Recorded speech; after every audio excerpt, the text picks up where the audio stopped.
सुप्रभात बच्चों। कैसे हैं आप सब? उम्मीद करती हूँ आप सब अच्छे होंगे। तो बच्चों, आज की कक्षा में हम पढ़ने वाले हैं अध्याय नंबर 8, जिसका शीर्षक है लड़की का पिता। तो चलिए इस कहानी को पढ़ते हैं। स्वतंत्रता संग्राम के इतिहास में काकोरी कांड का विशेष स्थान है।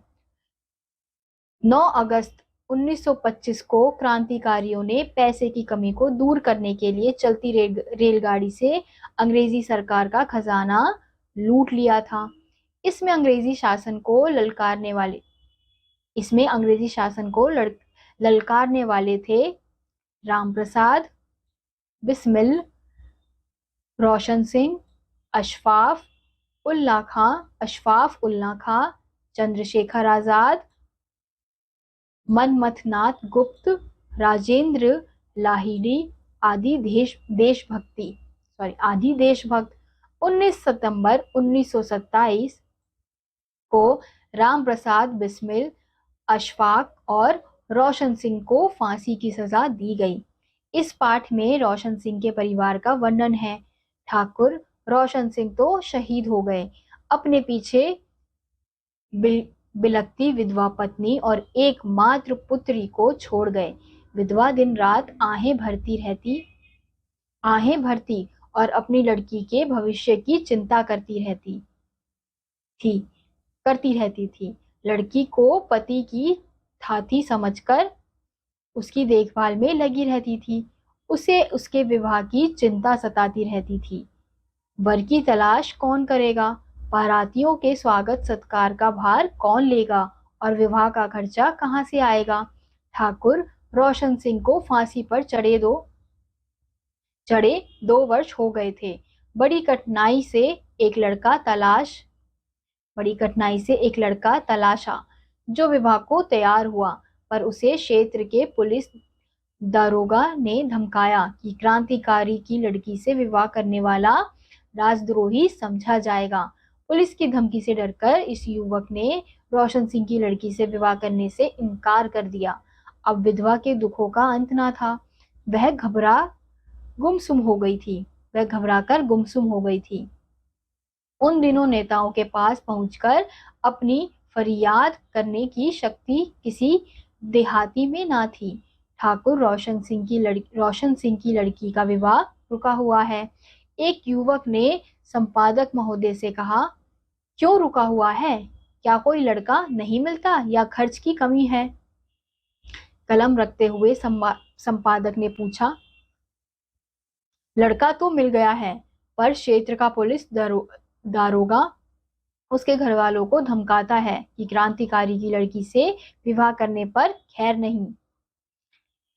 क्या यह बात ठीक है? क्रोध और वेदना से संपादक ने पूछा। जी हाँ, बिल्कुल ठीक है। अच्छी बात है, कल मैं तुम्हारे साथ चलूंगा। पुलिस के दारोगा से दो बातें करनी है। लड़का राजी होना चाहिए। खर्च का प्रबंध मैं कर लूंगा। विश्वास और धैर्य के साथ संपादक बोले। 24 किलोमीटर पैदल चलकर संपादक उस युवक के साथ थाने पर पहुंचे। दारोगा को थाने से बाहर बुलाकर उन्होंने कहा, आपको शर्म नहीं आती? मान लीजिए आपकी मौत हो जाए और आपकी लड़की के विवाह में कोई अड़ंगा डाले तो आपकी आत्मा को कितना क्लेश होगा। लड़की के विवाह में तो अनजान लोग भी सहायता करते हैं और आप एक असहाय विधवा की लड़की को सता रहे हैं। यह सुनकर पुलिस दारोगा की अक्ल ठिकाने आ गई। उसकी गर्दन शर्म से झुक गई। उसने संपादक महोदय से हाथ जोड़कर माफी मांगी। वह लड़की के विवाह का पूरा खर्च उठाने को भी तैयार हो गए। ठाकुर रोशन सिंह की लड़की की बारात आई। आतिथ्य का भार दारोगा जी पर था। पूरा खर्च भी उन्होंने किया। पर जब विवाह के समय यह प्रश्न उठा कि लड़की का पिता कौन है, तब संपादक ने आगे बढ़कर कहा, रोशन सिंह के अभाव में लड़की का पिता मैं हूँ। लड़की के पिता का स्थल लेने वाले संपादक थे गणेश शंकर विद्यार्थी।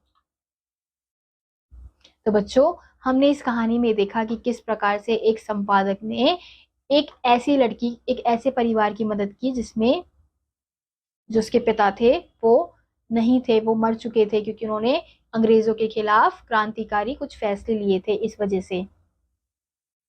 लेकिन संपादक ने उसका पिता बनकर उसकी शादी का बोझ अपने सर पर उठाया। तो आपको भी इसी प्रकार से, आप जिसकी मदद कर सकते हैं उसकी मदद करने का प्रयास करना चाहिए। तो इसी के साथ आज का यह अध्याय यहीं समाप्त होता है। उम्मीद करती हूँ आपको यह अध्याय समझ आया होगा। मैं आपसे मिलूंगी अगली कक्षा में, तब तक के लिए नमस्कार।